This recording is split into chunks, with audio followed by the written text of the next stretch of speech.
Thank you everybody for joining me today. My name is Manori Ravindran and I'm international editor for Variety based out of London. I am so pleased to be here and to be presenting this award. This is our Outstanding Achievement Award from Variety in partnership with the Edinburgh TV Festival, and we have the extreme pleasure of giving it to David Harewood, who is one of the UK's finest actors.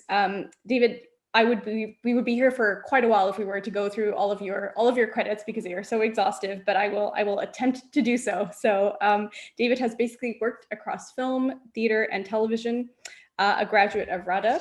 He got his start in the theater world before moving into acting for screen. He's perhaps best known for his starring role as David Estes on Showtime series Homeland, but more recently appeared in Supergirl, which is a fantastic show for the CW. Film credits include Blood Diamond, Tulip Fever, and Free Indeed. And last year, actually, David presented this an amazing, very personal and intimate documentary for the BBC, Psychosis and Me, which has opened a whole new sort of avenue of, we'll definitely get into it in terms of what it's meant for you and how it's changed your life, but also within the UK, just an incredible dialogue, which I'm very excited to discuss. And Psychosis and Me, obviously you detail sort of your psychotic breakdown very early in your career, in your 20s, and after which you obviously had to be sectioned, and you discuss this in great depth, and it's just really opened a fantastic platform in the UK and also internationally. So we'll get into that. But I guess I just sort of wanted to kind of roll all the way back, and I know you've talked about this previously as well, but in terms of wanting to become an actor and sort of seeing that path for yourself. Wasn't it your teachers who had sort of suggested this as an opportunity for you, or to think that you might, that this would be sort of a good fit in terms of a career path?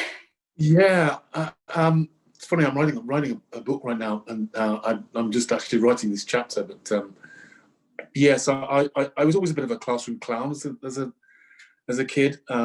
That was sort of my way of getting through the school day, was to sort of mess about and I wasn't very academic. As a kid, I wasn't very academic, so I was just constantly messing around and trying to cause mischief and play with my friends, and I guess I was a bit of a nuisance, but not like a malicious nuisance, more just somebody that just wouldn't stop playing the fool. And some teachers noticed that, and they asked me to be in a couple of school plays, and I just jumped at the chance, and it was just very natural for me. It was an extension of sort of messing around. No idea I had any talent for it, but with about 5-6 weeks left to the end of my school days, lots of my mates were going off to university and applying for jobs, and none of it really worked for me. I was at a loss. I knew I didn't want to go to university, and I knew I didn't. There was no profession that seemed to be leaping out at me. And I was at home, and I got a phone call from one of my teachers, my English teacher, Mr. Reader, and he asked me to come into school, and I went into the school. Got the bus, went into school, and not knowing what he was going to say to me. And he kind of chatted for about 10 minutes, and then he just said, "Look, what are you going to do when you leave?" And I really had no idea, so I just said to him, "I've got no idea." And he says, "Well, we've been talking in the staff room, and we all think you should be an actor." And it was literally a eureka moment for me. It was like, of course. And I was just suddenly really filled with passion and energy, because it's almost as if that's what I've always wanted to do, but I needed permission to believe that I could do it. It strikes right at the heart of, of the issue in Britain, that as the Black community, which was still quite small. We're first generation West Indian family. The belief that you could even do that. Got to be on television and be an actor, be within the profession. So I'm glad that he did mention it, because everything that has followed has been great for me. But I certainly wouldn't have believed it was even possible. So I'm just glad that he did, because it inspired me to believe it. And with RADA as well, what was your, I know that there was a funny sort of path to get to RADA, but what was your experience when you, I suppose we can maybe tell people a little bit about what happened in terms of the cancellations and all of that. But Well, it was just crazy. It was a crazy time because I knew nothing about drama school. I knew nothing about which one was better than the last. So I just wrote off to all drama schools, and I got I got three that came. The first three that came back, I think one was East 15, one was Mount View, and one was another drama school, which I knew nothing about. So I went down to East 15, had the day down there, didn't get in, and I went down to Mount View, and they accepted me and said, "Oh, you start in September." I was like, "Great!" So I cancelled all of the remaining auditions that I had. Cancelled them. It just so happened that they were all basically the top. They were the top 5 drama schools that I cancelled, and then I got a letter from Mount Views telling me that I had nodes on my vocal cords, and I needed an operation to remove these nodes from my vocal cords, or else I would lose my voice within a year of working in the professional theatre, which was bizarre. So I was all set to go to this. I was all set to go and have an operation, and I just sitting in my house, I get a phone call from the principal of Royal Academy of Dramatic Art. And he said, "We just wondered why you didn't turn up for your audition yesterday." And I knew I cancelled it because I remember putting all the letters in the postbox. So I just surmised that he hadn't arrived. So I just lied. I just said, "Oh, my mother was ill, so I couldn't make it." And they said, "Well, lucky for you, somebody's dropped out tomorrow. Would you like another shot?" So I said, "Yeah, great. I'd love to give it a go." Learned a song that night, learned another speech that night, refreshed all my audition pieces and stuff, and just went down to London with nothing to lose. It was a beautiful day. I remember it was such a beautiful day, and I just went to the Royal Academy thinking, there's no chance I'm going to get in here. And I kept getting through the audition process. Every time they were asking people to leave, I kept getting asked to stay. And then right at the end of the day, I had a meeting with the principal. And a week later, I got into RADA, which was extraordinary. I knew nothing about drama schools and found myself at one of the best ones. And but that also played its part in why I had my breakdown, which was because I knew nothing about the business. I knew nothing about the challenges. And I think being so naive, coming from a maybe slower paced city in Birmingham, I think just the complexity of the business, the complexity of what acting requires of you, I think sort of undermined me, and I lost myself. Because you do, I think at drama school, you change your voice, you're more aware of your body, you change when you go through the process of the training, and sometimes that can be very helpful, and sometimes it can slightly undermine people's confidence because you're a slightly different person from the person that you are when you came in, and I certainly was, and I don't think I was quite prepared for the big bad outside world, but yeah, I got through it.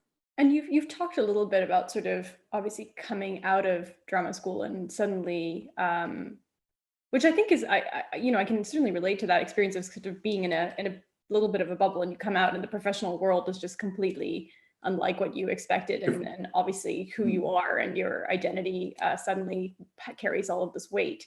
Can you talk a little bit about that? Because I know you've discussed before about in terms of coming out and suddenly realizing that people just saw you as not an actor, an amazing actor, but a Black actor.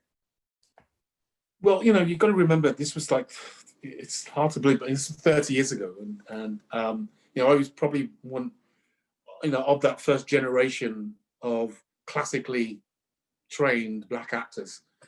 There really weren't that many before that went through the drama school system. Many of the guys that were acting, there was a vibrant Black theatre scene at the time, and many of the actors that were working in it had really come out of sort of the youth centres and youth clubs and the National Youth Theatre, National Theatre sort of youth programs, which were trying to bring a lot of these kids in from various acting groups and kind of giving them sort of classical training and putting them on the stage. Whereas I went through this, as I say, this the standard route of the drama school training, and I guess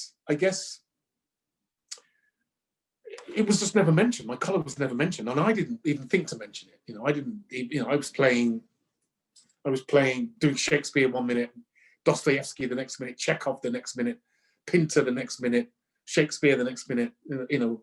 So you're constantly learning and constantly going through all these different writers, and race, of course, just never came into it. You were learning.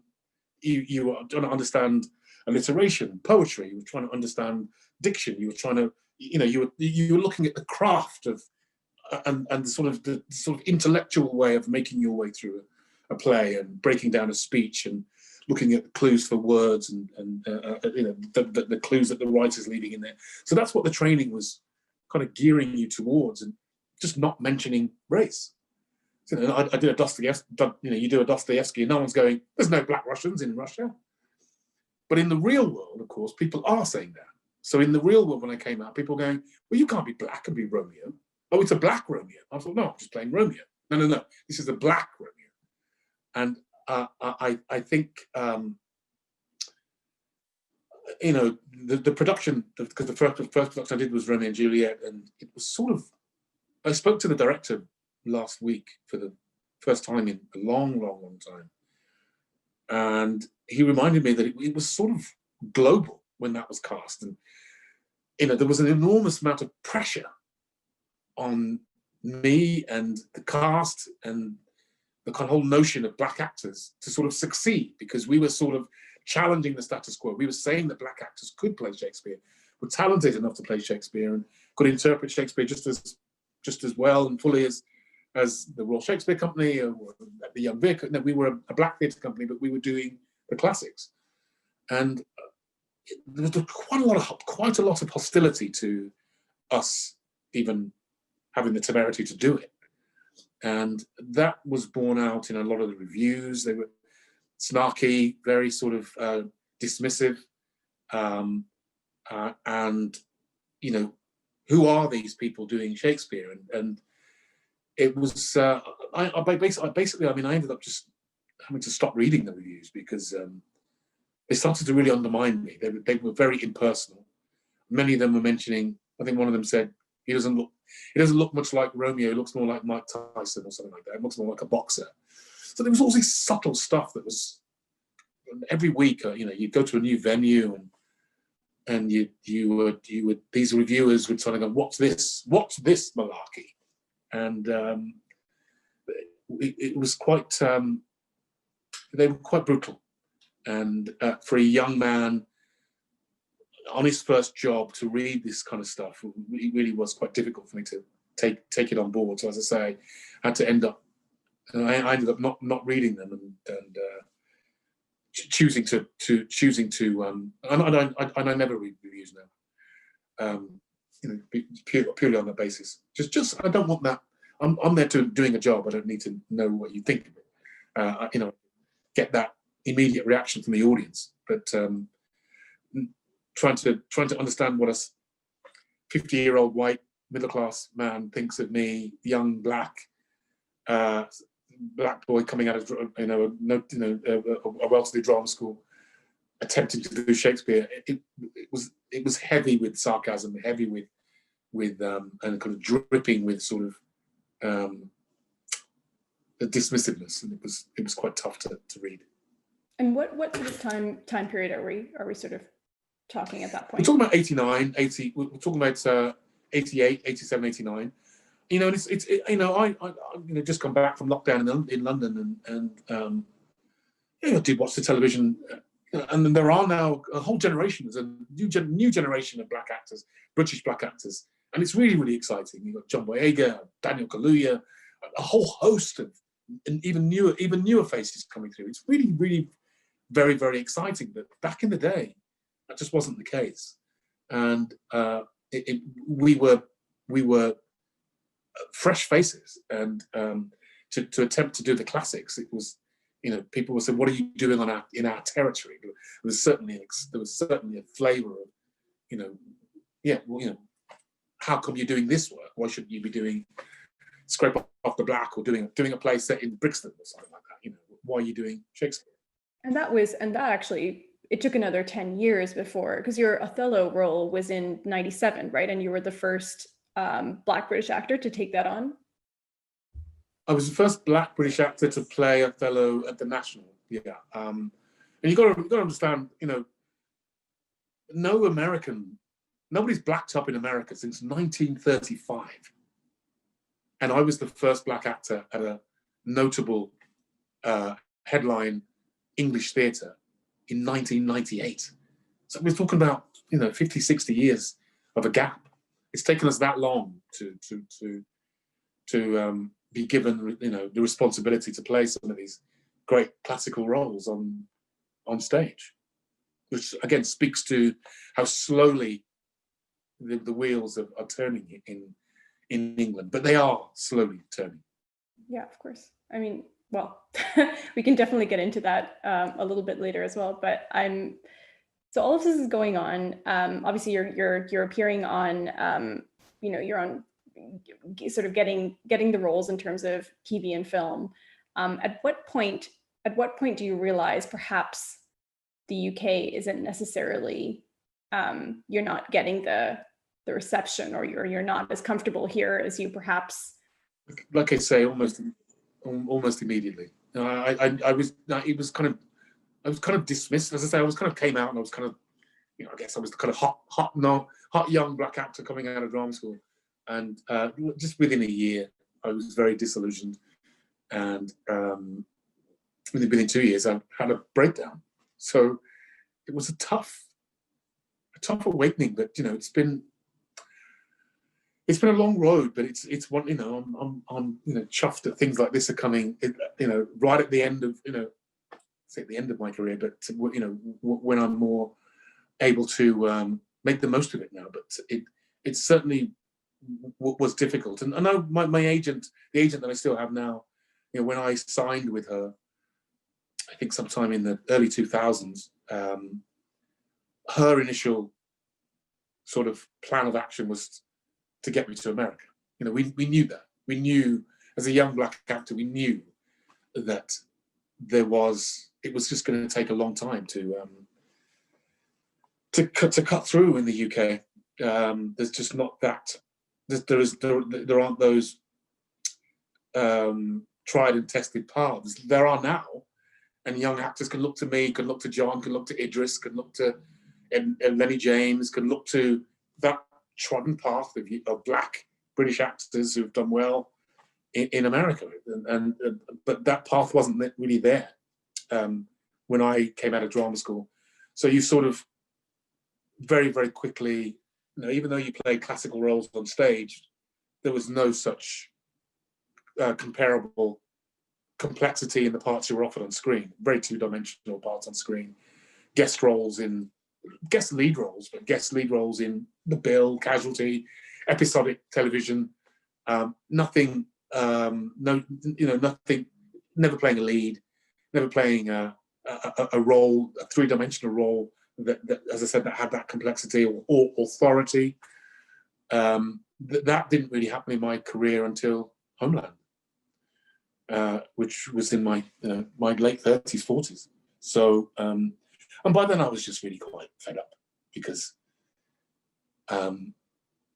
they just weren't coming. As I say, I'd go on stage and play something which was enormous and complex, and a leading role where I was allowed to, shade the character with lots of different colours, and then you come off stage and you go and audition for 4 lines in a Channel 4 drama, playing a lawyer who's the best mate of the lead, who's got 2 scenes, and that was the pattern for me. Followed that pattern, and it very quickly became quite depressing. Yeah, and when sort of your agent obviously came to you with Homeland, what were your first impressions of that show? And and your role within it? Well, initially, I was just a sad tale, but my best friend, who was the guy who always said I was going to succeed as an actor, passed away in 2010. 2009, sorry, really, really good friend of mine. And I completely lost my confidence because my rock, the guy who was so convinced I was going to make it, was gone. And for about 6 months, I didn't work. And I eventually started trying to phone my agent up and said, maybe I need to get back on the horse, and went to a few auditions and actually walked out. I didn't have the confidence. You realize how much confidence you need to walk into an audition and do your thing. And with being so sort of vulnerable, I just couldn't do it. And then my manager sent me Homeland and said, this is going to be great. So, put yourself on tape and we'll take it from there. And I didn't. I couldn't do it. And he phoned me up about 2 weeks later and he said, any chance of getting that tape? And I was like, I'm just not feeling it. I'm not feeling it. He went, just, if you could just do it. I know your friends, I know you're emotionally a little bit vulnerable, but I said, if you can, just do it. And about 3 weeks later, I just thought, oh, bollocks, let me just do it. So I just got the script out. I didn't even learn it. I just literally read it like this. I put my phone on the windowsill, got my wife to read the off lines and just read it, and edited it on my Mac and sent it off. And about a week later, because I really didn't want to get into it. I put it down, and then a week later, they said, he phoned me up and said, they love your tape. They love it. They love it. Is there any way you could do it again and maybe make a few changes? So I did it again, and then again another week passed by, and then I just got this email saying congratulations. And I phoned him up and said, well, congratulations for what? He said, well, you've just got Homeland. And I turned to my wife and I said, I've got this job, because we were skint. I hadn't worked in 9 months, and I was really up against the wall. I had 80 quid left in the bank, and he said, "You've got Homeland," and I said to my wife, "Bloody hell, I've got it." And she looked at me and she teared up and she said, my best mate was Louis, and she said, "Do you know what day it is today?" I said, "No." She went, "It's Louis' birthday." And the next year on his birthday, I get the job, which really changed my life. I haven't stopped working since. I literally have not stopped working since. And for it to arrive on his birthday, the guy who said I was going to make it, was extraordinary, really. It's completely opened up the American market for me.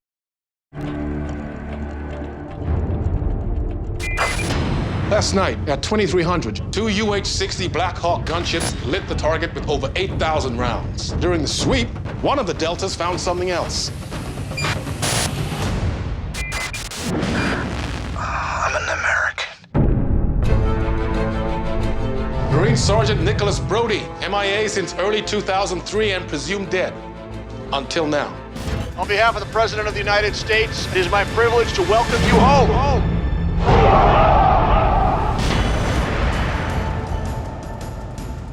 I haven't worked in England for 10 years. I haven't worked in England since. So it's completely changed my life. And that was your very first experience in terms of an American kind of... Yeah, very, very first experience. I'd never done an American accent before. I had 16 days between getting the job and starting filming.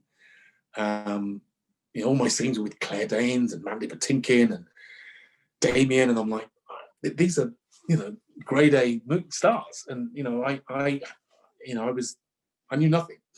So I remember getting to Charlotte, and I had an accent in my pocket, but I wasn't confident with it.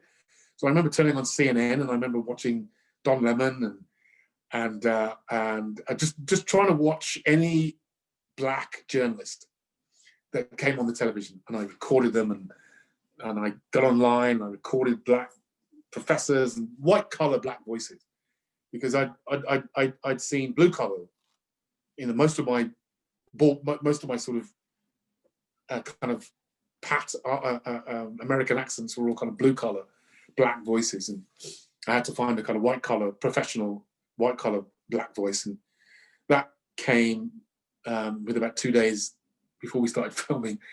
And then I would go on set like days before I started working, and I would ask the sound man for a pair of headphones, and I would sit and just watch Claire Danes and Mandy work. I would just sit and watch them. I wasn't in to work. I wasn't there that day. I wasn't there for work that day, but I just wanted to observe and see how they carried themselves and how they what their technique was.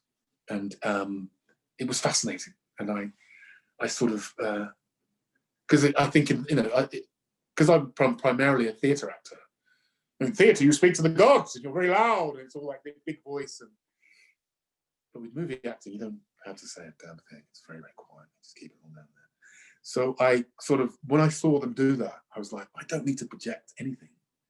So everything just became this very held in performance and ambiguous performance. And it seemed to work. And I was just really proud of it, really proud to be a part of it. And it was nice to be in scenes with, great actors playing an authoritative role, because I'd never had that opportunity to do that on screen before. And then the offers just sort of came in. I mean, it's incredible that you say that, you haven't. No, they didn't. I can't. I did the first season, and then I came. The first season was in 6 months, so it was done in 6 months. So I flew back to England after season 1, didn't work. Flew back to America, did season 2, came back, didn't work. And then there were a few things that came in, again, stuff that I just wasn't interested in. And slowly, offers started coming in for me in America. Offers, not auditions, or could you come in and meet? Could you come in and read? Which is what was happening in London.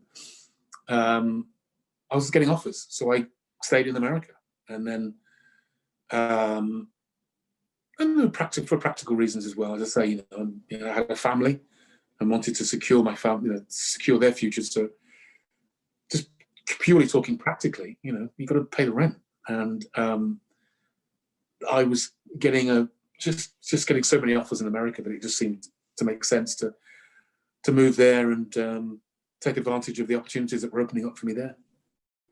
How did you then feel as a sort of a Black British actor, having made the move over, doing incredibly well, getting all of these offers, then to hear someone like Samuel L. Jackson obviously make his comments about, just really pointing out this so-called trend that he was seeing and being so vocal and negative about this sort of wave of new talent that for some and clearly obviously creating something of a divide, I suppose, within the community and within the acting community. I mean, at least that's how it was perceived. But how did you react to that? Foolishly, I attempted to sort of write an article that sort of tried to explain the different approaches, the training, and that we have, the fact that we've grown up with American culture, so we're able to blend in quite so easily.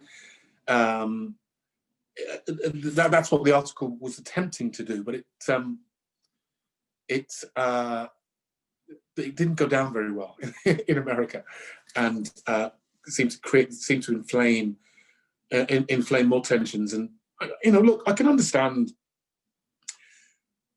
Black American actors. I can understand their reticence to allow a new group of people to come in. I mean, they've had to, traditionally it's been a real struggle for them to get work, and all of a sudden now that there is work available, suddenly there's Black actors from another country being kind of bussed in to do the work. So I can understand their grievances. And there was a wonderful American actress who really nailed it for me. She said that, you know, there's a specific. We all have a specificity to our pain, and there's a specificity to Irish pain. The conflict of what it is to be Irish or British. You ask somebody in Northern Ireland if they're Irish or British, and they'll say they're British. You ask somebody in Dublin, and they'll say they're Irish. They're both Irish, but there's a specificity to their understanding of who they are. And I think in a similar way, Black Americans, because they've been brought up in such an oppressively, overtly racist society, they've sort of they bonded, and they sort of have this collective experience, which they really sort of hold on to. It's their identity. Their culture is their identity, and there's a definitive sort of Black culture, whereas we don't necessarily have that in the UK. I think the younger kids have that in the UK. There's a definite British Black culture which is coming out now in the youth there, but we can be objective about it too. You know, we've sort of assimilated. We've had to assimilate. We don't have the numbers that we have in America, so we've sort of had to operate within the English white space, the kind of the English space. So we, you know, and I know fully well that, you know, one of the reasons why I have done so well is because I do have, I guess, one would have to say, a kind of crossover appeal.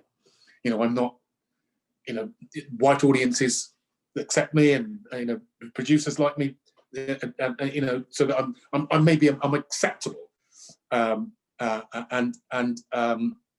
sometimes that can mean some people can see that as you're selling out. You're not authentic. You're not authentically Black because you're, you know, you've got one foot in that other house. And I can, you know, I guess what I'm saying is that I don't always identify. I don't always have to identify culturally. Sometimes I will identify with the character. First and foremost, like with Estes, you know, that wasn't necessarily written as a Black character. I think initially it was a white character, but they widened it to see different races, and then that's when I got the call. I mean, they saw it, they went, "That's him." And that was simple. That was that. I remember Howard Gordon saying, you know, one of the producers of Homeland saying, as soon as we saw your tape, we said, "That's him," because I think because I drilled down on the character, not necessarily on a Black man that had done well, that was in the CIA. I didn't necessarily concentrate on those parts. I tried to concentrate on the character, and I think that's what irks the Americans, because there's a specificity to their understanding of the Black American experience, and if they see somebody who's clearly not from America playing that role, it's almost as if it's a stolen role, or it's not authentic enough. It's a shame, and I wish we didn't have that split in our profession. I think there's some tremendous British Black actors. David Harewood was a fantastic Martin Luther King, I thought. Really, really fantastic Martin Luther King, and I thought he received unfair criticism from certain elements of the community for that.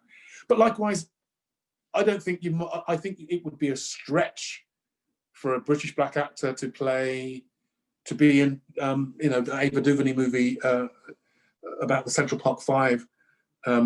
Now, you know, that experience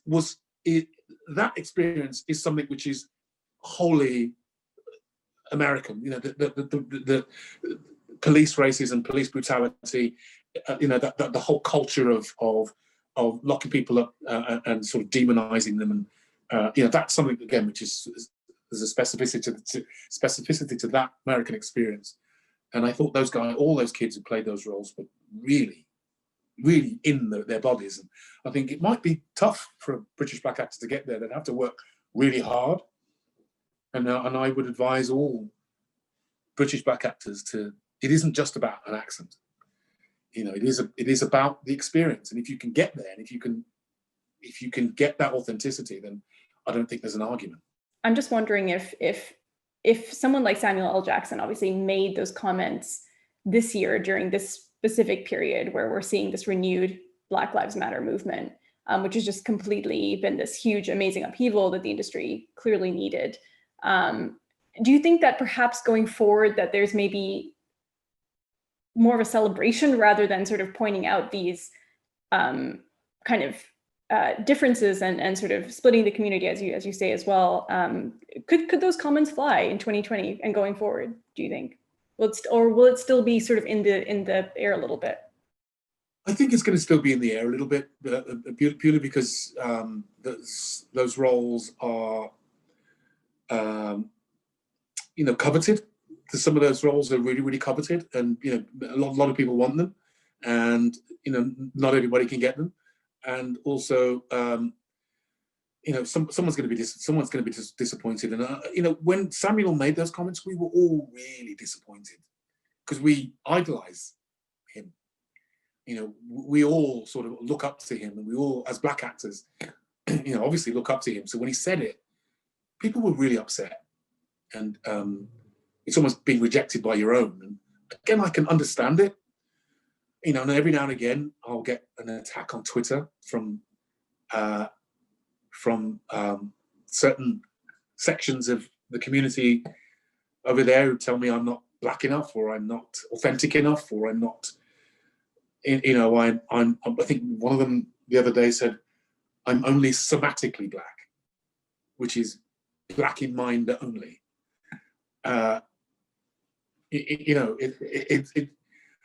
If I'm black enough to be racially abused, and I'm black. My experience as a black man has been tough, and so I'm not going to have anybody tell me that I'm not black enough.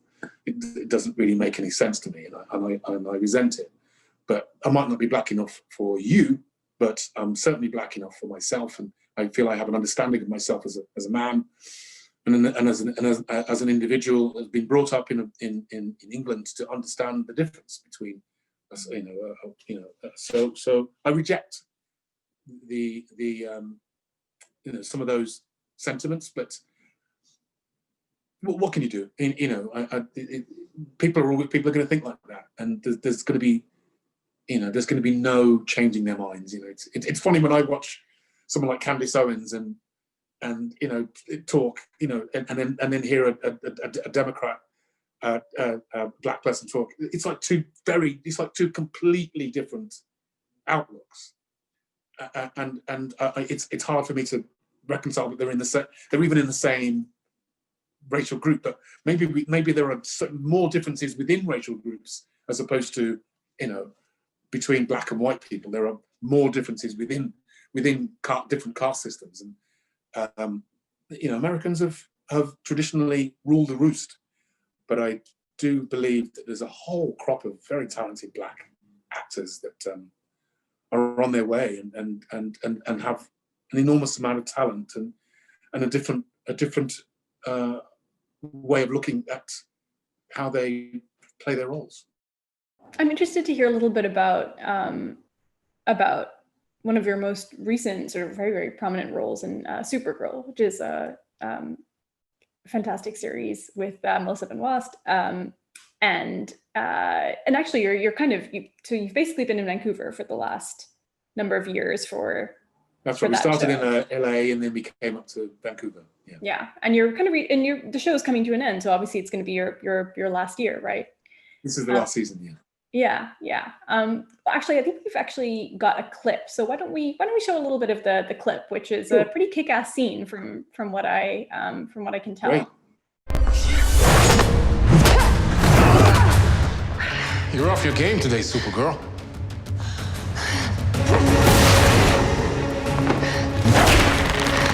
I could say the same to you.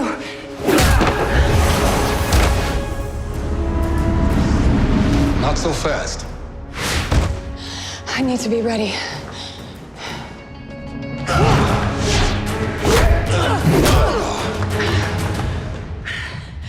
We don't know when Leviathan will strike next. We don't even know what it is. And what are they after? All these unknowns make me feel anxious. And when I feel anxious, I want to punch things.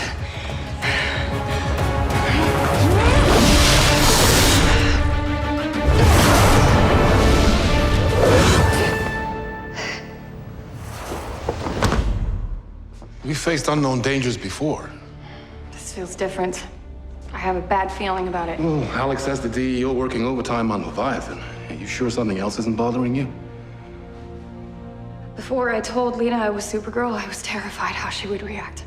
I was so afraid it was going to ruin the friendship. I still hate thinking about it. Just watching William lose his friend hit a little too close to home.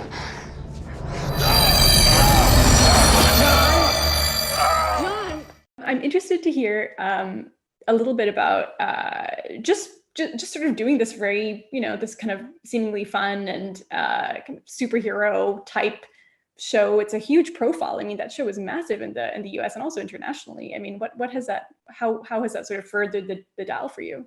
It's been really, really great. And what I've kind of loved most is just how brilliant Greg Berlanti, CW, and everyone at Berlanti Productions have really given me an opportunity to really grow over these last 5 or 6 years in the sort of things I've been asked to do, given me the opportunity to direct.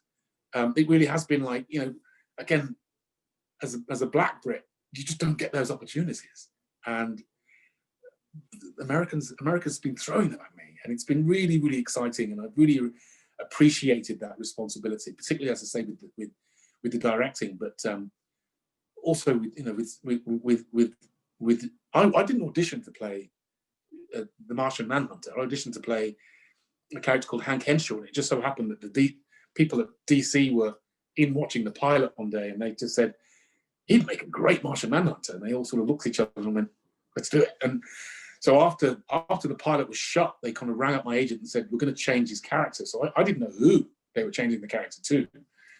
And it just turns out that he's one of the most powerful characters in the DC canon. So it's been really fun to draw him. He's a real fan favorite. I didn't know that, but it's been really great to bring him to life. And now I'm playing. I know he's originally green, but I'm now playing him. without the CG, in the full suit. And what's wonderful is the audiences have said, "Yeah, we're going to go along with that because we think you're the Martian Manhunter," which is great. That I've managed to carry off the character and without the prosthetics and the kind of the CG that people are going along with it. So it's a great fan base. It's a great fan base, and it's just been a joy to play.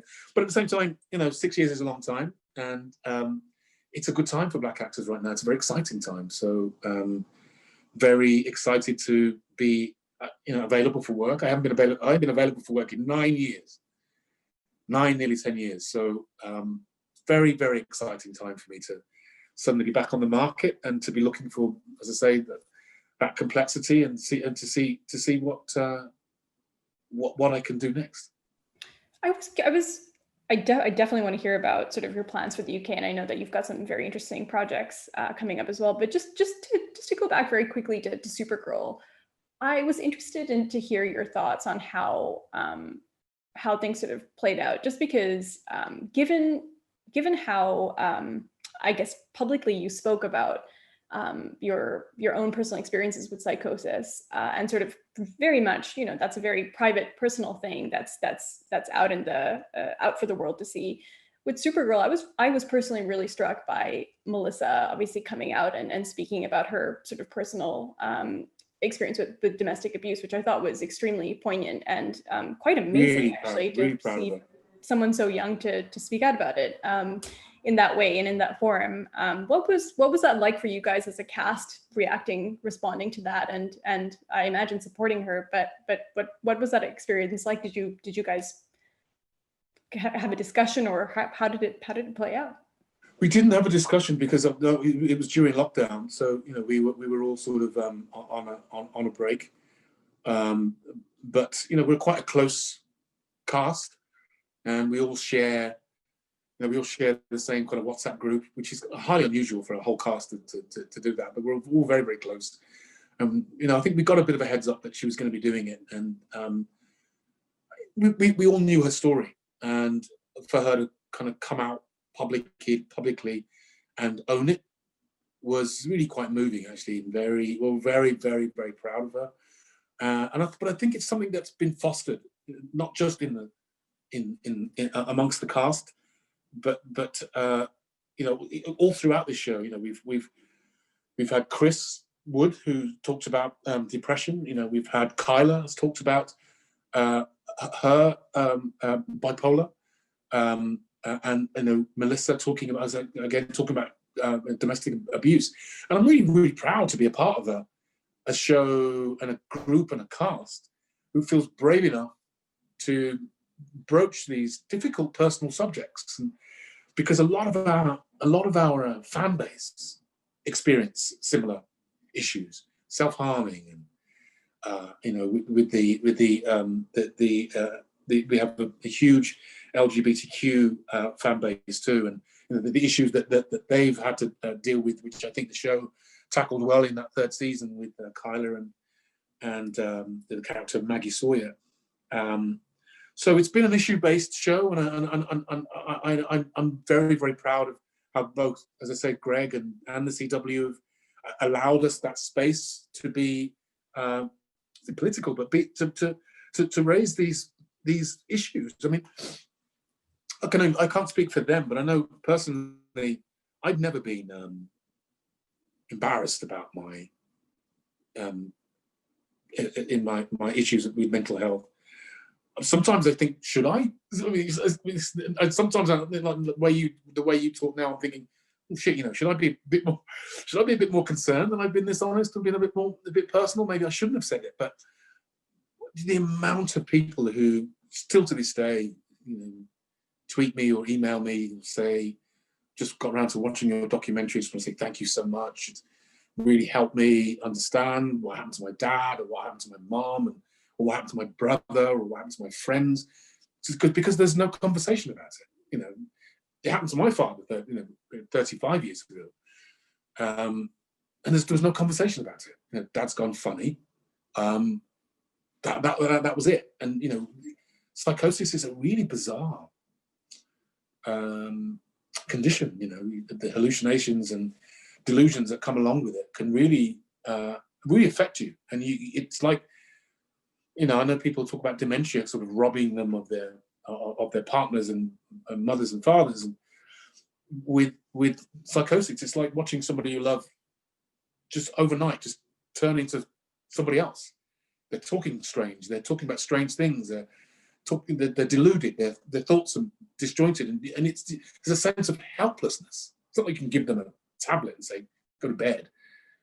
It's something broken. Something needs attention in their minds. And I know for me, it was my identity, race, who I was, what I was, coming to terms with what I was.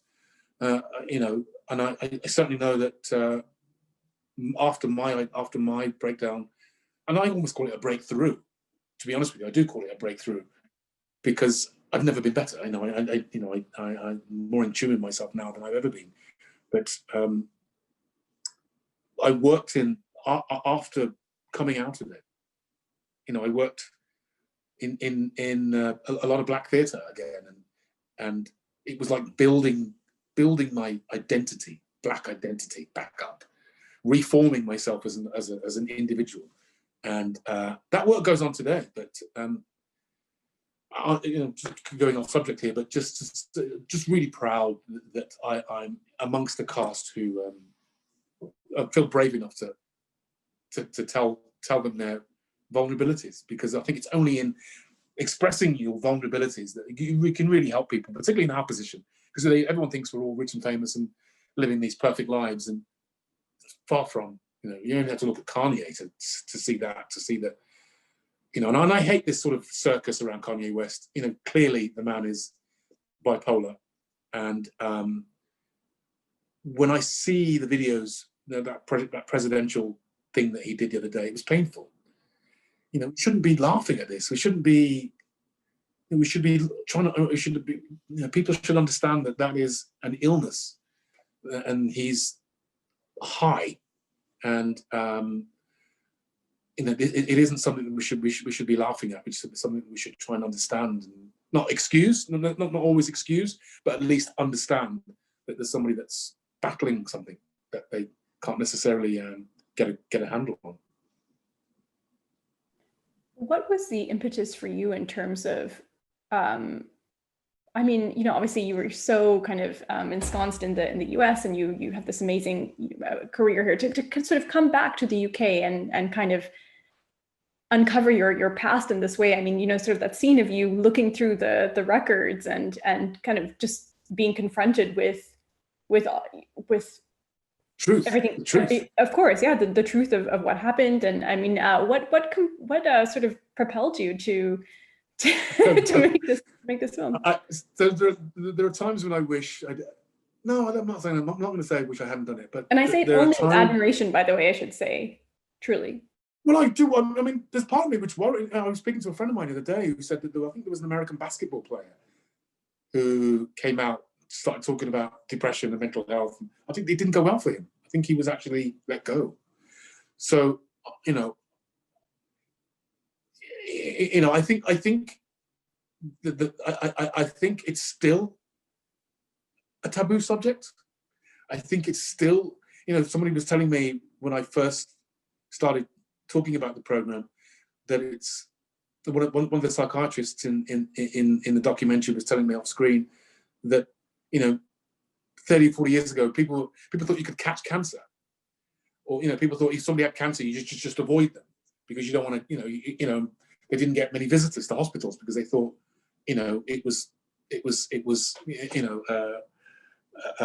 catchable, as it were. But it feels like we're there with mental health. We feel like we're still hacking through the jungle, sort of trying to find that clear path that we can talk about it. Particularly in America, I think that's true. I know Taraji P. Henson is trying to start a conversation about Black mental health in America, and I'd love to join with her because I think it's vital. I do remember going to an audition, and the audition was on Windmill Street, and I know where Windmill Street is, in Soho. But I couldn't find it. I could not find Windmill Street, and I was walking around for hours. I don't remember what happened, but eventually I found Windmill Street. I was about 3 hours late, and the casting director, she could tell I wasn't right. The audition was, to me, is the day that it all went horribly wrong. We were out looking for you, and then we went to the house. Looking for me? I think so. We discovered you sitting, there were all these scruples cards all over the floor. There's a copy of Shakespeare with a corkscrew screwed right through it. The thing I remember is being helpless. I kept convincing them that I was okay, because the energy was really exciting. Maybe if I'd have taken those tablets, well, that energy would have gone away. And I didn't want it to end. I think there's so many issues with strength and issues of we can't look weak, in the community that in our community, even in England, I'd be walking around Tesco's and I'd get this old Black guy come up to me and go, son, I see what you did on TV last night. I just want to say, well done. About time someone talked now. About time someone tell people about them things. And the guy's and I'm weeping with this guy in Tesco's because he's saying how important it is, how much of an, and these are figures that are not, they're not the same around the world. in England, black people are 10 times more likely to have a mental health problem than white men. Black men are 4 times more likely to be detained. What's that about? It's to do with the environment we're living in and a sense of value. I mean, I have got my sense of value from America. America said to me, "You're good. Come over. Here's a job. We like you. Here's another job. Do you want to do this? Do you want to direct?" And I've had this sort of silence for 30 years, from the UK. My therapist, I maybe shouldn't be telling you this, but my therapist often says it's almost like an absent father. America's been the mother that's given me the love, given me the cuddles, given me the support, but my absent father, England, continues to not call me or continues to, and it hurts.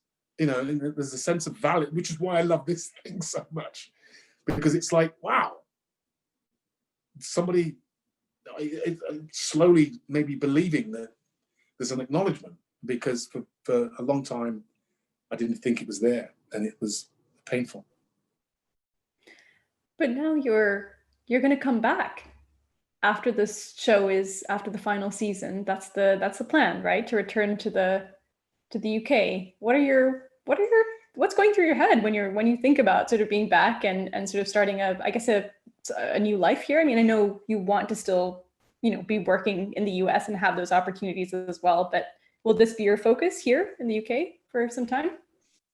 Well, I'm in a different place now, and I have a family. I've got 2 young kids, which I spent the last 9-10 years living apart from, living in LA, I'm living in New York, and now living in Vancouver. So I am looking, it's not just professionally, I want to go home personally, because I feel like I need to do some work with my family and be a dad and be a husband. And that's not, I'm not going to turn any work down or anything like that. If a great role comes up in America, of course, I'll consider it. But the situation in England has changed. And as I say, there's a whole crop of fantastic young black actors, which I'd love to be able to work with. As I say, I'm in the frame to direct a film, so I'd love to be able to direct them as well, the experience that I have. We've got Kwame Kweyama, who's now artistic director of The Young Vic. We've got black artistic directors doing great black theatre in the West End. So it's a very, very different environment. So I'm very excited about that. I'm very excited to go back and be a part of that conversation and to see what there is. I mean, I certainly won't be doing 2-dimensional cameos anymore. So we'll see what there is. And if there isn't anything for me, I'll soon be back over here auditioning and doing pilot season. I somehow suspect that there is going to be a lot here for you, but I'm curious about sort of also owning the narrative a little bit, because we see people like John Boyega, for example, setting up a production company, having a whole pipeline of projects and sounding really, really good. And I mean, talk about someone who actually goes on the record and talks about Disney, and not, I mean, my God, it's just this summer. It's inspirational. It's inspirational. It is, yeah. And I've got to say, particularly with John, he particularly is inspirational, because I did the same thing.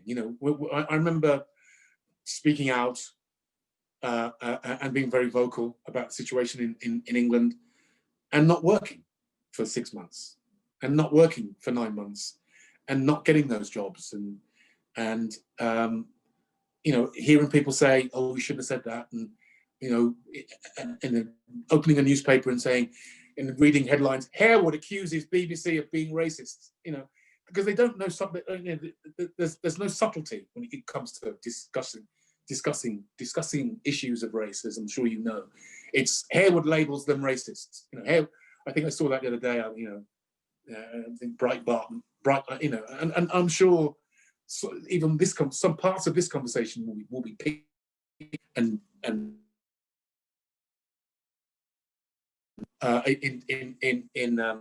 big headlines, and I'll have to suffer for that.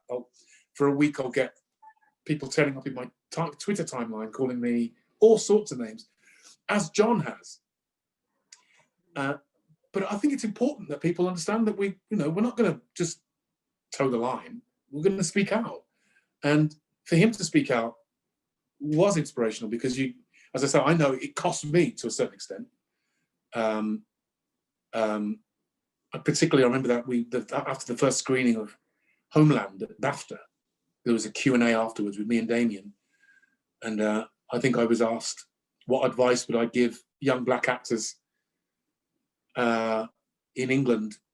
Seeing your success in Homeland, what advice would you give young black actors in England? And I said, go to the airport and get on a plane. Leave. Because there's nothing here for us. I'm not going to find a central role, a central leading role in a high quality drama with an authoritative character who's a boss, who with that complexity. You're just not going to find it. You're not going to find. You might find it now, but you certainly won't find. Why aren't there any dramas about a black prime minister? But just because there hasn't been a black prime minister doesn't mean there can't be a black prime minister. We're so bound up in the idea of what has been and what the possibilities are in England that Daily Express readers would bombard the BBC with complaints.